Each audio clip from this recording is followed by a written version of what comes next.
So now we move on to a session around apps and trackers and the ethical considerations around this.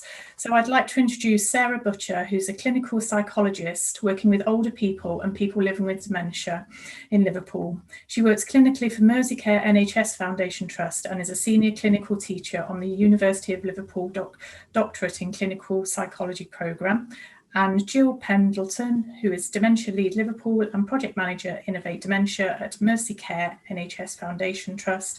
The Innovate Dementia project themes include exploring the use of intelligent lighting, exercise and nutrition for people living with dementia. So over to you, Sarah and Jill. Thank you. Thank you. I'm going to start, and then Sarah's just going to share the slides, I think. Yeah. Okay. So thank you very much for inviting us to speak this afternoon. And we are concentrating, I suppose, on a slightly more clinical perspective. It was really interesting to hear how Alison had been able to facilitate all that use of technology to improve her dad's kind of quality of life and experiences. And we're going to concentrate on some of the ethical considerations in terms of some of the technology that we can use. So just to introduce myself in terms of my background, I'm an occupational therapist. So I've, spent my career working with people with dementia and kind of focusing on enabling independence and trying to enable people to live in their place of choice for as long as they possibly can. And then in more recent years, I've sort of become the dementia lead at Mersey, which is a big mental health trust in Liverpool. And then Sarah, do you want to introduce yourself? Yeah, I'm Sarah Butchard. I'm a consultant clinical psychologist in Mersey as well, and I work in the older people's mental health services there, but have a particular interest in human rights-based approaches to care. So we're going to kind of think a little bit throughout this about how we can use technology as well to promote people's rights, as well as ensuring that by using technology we don't violate any rights. Okay, so I suppose thinking about the ethics, it seems very simple, I think, but ethics is the kind of area where the more that you think about it, the more complex things get. And in terms of using technology, I guess we focused on tracking devices and remote monitoring. We often hear, oh, I don't really fancy it because Big Brother is watching you. And essentially, that's correct, isn't it? Because actually, if we think about it, we're only having a conversation with somebody about something, and the next time we go on to various social media platforms, there's an advert for that very thing. And I wonder how we feel about that. How do we feel about all our, our movements being able to be tracked, even our conversations listened to? And it starts to raise questions in people's mind, doesn't it? Because technology is seen as, positive and really life enhancing. But we do also have to understand the kind of thoughts and feelings that people have around using technology. And some of it isn't factually based, but some of it is as well. So just bearing that in mind. And when we're working with a group of people who some are digitally enabled and some aren't really. So there are some barriers in terms of overcoming that in the first place. Okay, so I think what we're just going to start thinking about is why we need technology in this area and why it can make such a difference. And I guess dementia can result in, typically we think about memory, don't we? But actually dementia can affect anything that our brain controls, can't it? So it produces difficulties with thinking, processing information, problem solving, language and perception. And that then can lead to some of the issues that we see and some of the things that we need technology for or technological solutions for. So we know that for some people, being able to pinpoint themselves in time and place is difficult. So they become disorientated to place. That can lead to people getting lost, even in familiar surroundings, even at home, not knowing which room is the bathroom until you open the door and see the bath as a prompt. And, certainly, somebody described to me only recently that they were out on their bike on a familiar route and they suddenly thought, I don't recognize anywhere here. I don't know where I am.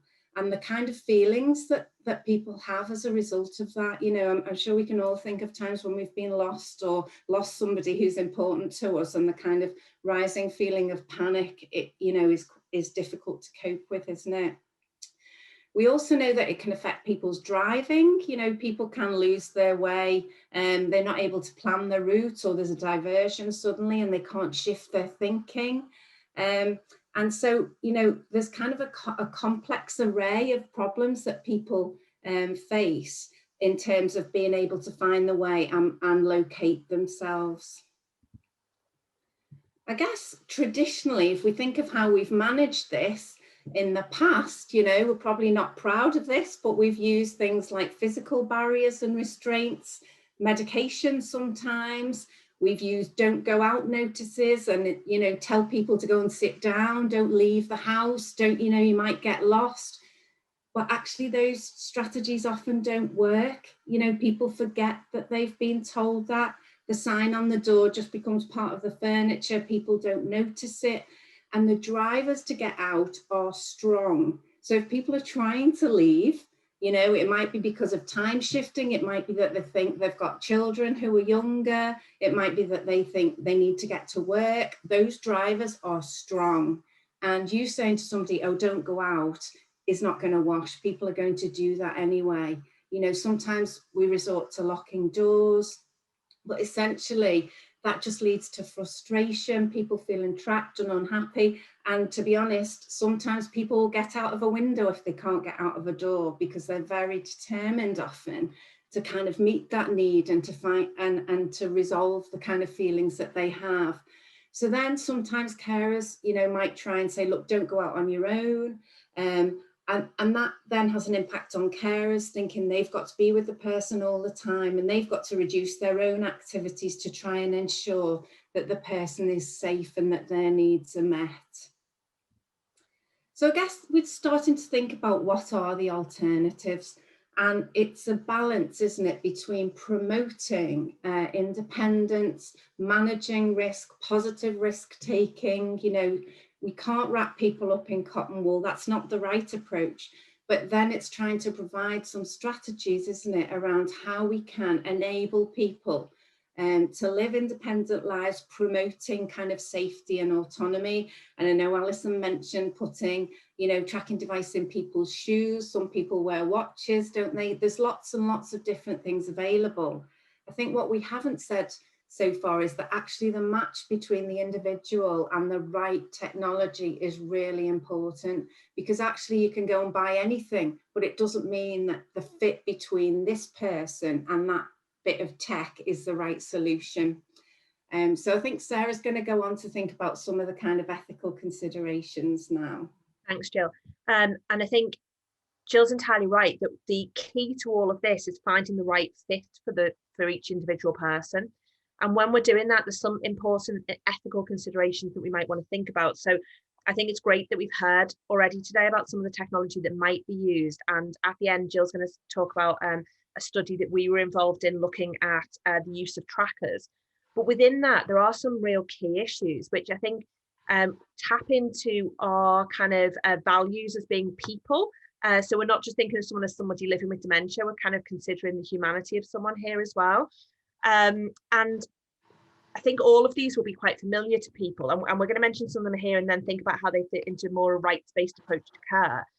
But, you know, we would certainly be saying that if at all possible, we should be doing this with people's consent, that actually maybe having some of these conversations with people early on after their diagnosis of dementia, so that if you were to kind of think about if your dementia progresses and you weren't able to, for instance, go out independently without getting lost, would you rather have a tracker than be prevented from going out? And actually having those conversations can be really difficult conversations to have.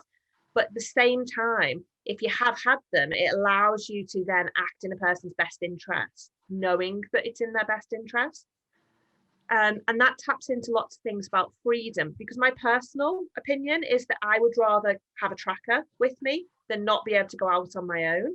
But somebody might have a very different view. So it's about thinking around that. We need to consider people's privacy. And I think that particularly comes when we think about blanket policies around things. So if we think, for instance, about cameras in people's homes, kind of some of the stuff we have around sensors, which can be really helpful in keeping people safe. And we always need to balance the harm and the benefit. But at the same time, you know, it might be that we want them to be turned off at certain times of day because we feel we need a bit of privacy at certain times. There are just kind of different ways of managing that. I think we've touched there on the issue of balancing harm and benefit and making sure that we're really considering that. And that ultimately we are using the thing that is least restrictive in somebody's care. And we're going to come on to that in a little bit more detail in a second. There's a whole issue about covert use of technology, whether we should do this without a person's benefit, which taps into best interests. And I think what Jill and I really want to acknowledge and kind of highlight through this is these aren't simple answers. And we kind of know that nobody does things to be Big Brother-like or to kind of to impact on someone's life. But what we are aware of is that sometimes we are not allowing people to take risks and to make positive risk taking as well. And that's really what technology is about, isn't it? About allowing people to still live their life. And we've got down here that what's vitally important is the involvement of a person. So both the person and the family, actually. So a lot of work I've done around asking people living with dementia around autonomy. People said there comes a point where they don't want to have all the decisions put on themselves. They like to make decisions with family and other important people in their life. So having those conversations, making sure we really understand what someone wants. And that fits really well into what we'd kind of talk about when we talk a rights-based approach to care. So when we think about this, there's some legislation we can think about. So we can think about things like the Human Rights Act, which talks about, you know, being free of degrading treatment, having a right to personal and family life, having access to your community. And I think these are really key fundamental rights. But how we enact them in care is really important, and thinking about technology, because what we're really thinking about is, can we do something that is least restrictive, proactive and proportional? So, for instance, if you were thinking about in a care setting and you were to put cameras in every person's room, well, some people might need that and some people might not. So for the people that need it, it probably is proportional. It's the least restrictive thing because someone can still move around. But if you're somebody who doesn't need that and it's in your room, then it doesn't feel like the least restrictive and it doesn't feel proportional. So I think all of these things, and I really liked some of the things we talked about that the previous presenters were talking about around using proactive strategies to ensure that we kind of preempt anything that might happen so that people can live their life to the full. And ultimately underneath this is all about autonomy and about making choice, isn't it? And about us having a choice in our life. So kind of the way I'd like us to think about rights-based approaches and to take from this is kind of, if we were to think about the FREEDA principles in relation to dementia care. So if we think about, is what we're doing, and if we ask ourselves these questions, I don't think we're going to go far wrong. If we ask ourselves, is something fair? Is it respectful? Does it promote someone's identity and dignity? Is it equal? And I guess when we're talking about equality, we're not talking about everyone getting the same, are we? We're talking about everyone getting what they need to kind of allow them to have the same life. And is it promoting choice and autonomy? Okay. So this was just a small study that we did looking at a device called MineMe that people might be familiar with. It's a kind of tracker. There are lots of other trackers available, obviously. This was a project where people were assessed. It was based on clinical need, and 40 people who were living with dementia used these trackers over a period of time. Obviously, consent was obtained where possible, but sometimes we had to use proxy consent under best interests to make sure, because sometimes people weren't aware or continually aware that they were carrying a tracker and things. So they're the kind of things that we have to be careful about. We did complete pre and post questionnaires, and we were looking at quality of life, and we used the carer burden questionnaire, because that was one of the things that came over very strongly, actually, was that carers were feeling the pressure of, people going out, and are they going to return safely? And should I let somebody go out? What if something happens? And so we use that as a measure. We also use focus groups for feedback. And although the qualitative data was positive, there wasn't any significant difference on those scores. But I guess what's interesting, Sarah, could you just move on to the next one? Yeah. Here's a snapshot of some of the comments that people made. And so it's definitely has reduced my anxiety and worry. It's improved our quality of life. I think that this device has enabled the person with dementia to stay at home for longer, which is really important, isn't it? If we think about the amount of people that are having to access higher levels of care, perhaps before they need to, because technology isn't as available as it could be, then the implications of that is really important. And another one that, again, is really important in terms of quality of life, is it stopped us from having confrontation when somebody wants to leave the house. So although on the measures it didn't look significant, certainly from kind of what people were saying, there was, it did improve quality of life, particularly. Okay. And then just in terms of kind of, I guess, implications for building design, we're trying to think more broadly. I guess some of the kind of locating devices, there are places like airports and shopping centres often where people with dementia struggle, but some of those GPS devices don't work in those particular areas. So it's, you might know somebody's in somewhere, but it could be huge and it's difficult to find the person, and that's often an area that people find difficult. Sometimes sensor technology in building shopping centres can trigger actions when a device is near, or, we can set geofencing, can't we? So we know when the person leaves a place. But I guess we need to think about the implications of using this kind of remote monitoring and technology for care settings as well, don't we? And like Sarah said, sometimes it feels like, oh, it's a great idea, we can see everybody all the time. But it is around, are people aware of that? Are they aware of that all the time? Do we need to have it on all the time? And just having those kind of things in the back of our minds, really. And also thinking about other approaches. So how can we promote wayfinding anyway in the design of buildings? Is it an intuitive design? Is it kind of incorporating dementia-friendly principles? Are the points of interest and things? So it isn't just one solution a lot of the time. It's kind of a combination of things, isn't it? So I think, there are contact details if anybody wants to kind of talk to us about anything. We'd be happy to be contacted. And if anybody has any questions, feel free to ask those as well. Thank you, Jill and Sarah. That was really interesting. I can't see any specific questions at the moment. I guess just a couple of observation points from me, if I can take the opportunity as chair. A couple of years ago, we did we commissioned the University of Worcester to do some research for us around walking with purpose. And that highlighted very much your finding as well, that actually it was our staff members and our carers that were really kind of risk averse, I would say. Whereas the families had a much more sort of laid back attitude. I think we could. So I guess, isn't it? If you're given the responsibility of looking after someone's loved one, it's understandable to feel risk averse, isn't it?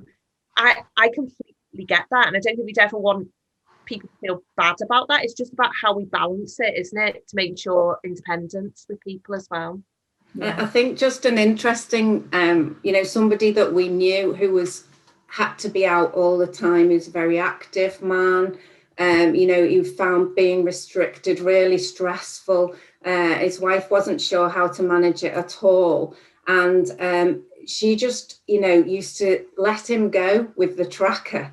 And then, an hour and a half later, kind of see where he was and think, okay, he's there, that's fine. Or, oh, right, okay, well, I'll go and pick him up from there.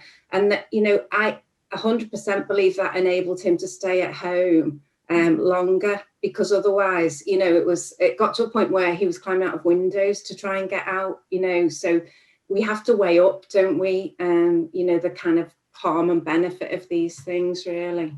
Yeah, absolutely. And it's having those conversations, isn't it? Not just falling on one side or the other and thinking that you know sort of what is best.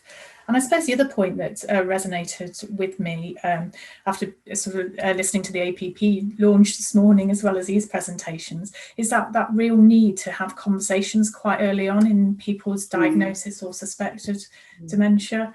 And the hard conversations to have, aren't they? Because you don't really, when you first get a diagnosis, you don't want to be saying to someone necessarily, well, what if you can't do this in the future, and what if you can't do that? But they're fears people have. So actually, once you've had the conversation, you don't have to keep having it. I mean, you can revisit it if you want to, but it's kind of, when we run post-diagnostic support, we very much talk about it putting your house in order. So kind of having some of those conversations really early on, so that you know what somebody would want and how to kind of access that. So absolutely. Yeah. Thank you. So we have a couple of questions coming through. So Ali's asking, do you have any comments on the impact of COVID? Well, about just, I guess, you know, people have found that so stressful in terms of kind of people's social network, the activities that people use to help get through the week, and people feeling contained at home. It's been really stressful. We've had to do things like have support lines. Sarah's kind of organised support lines.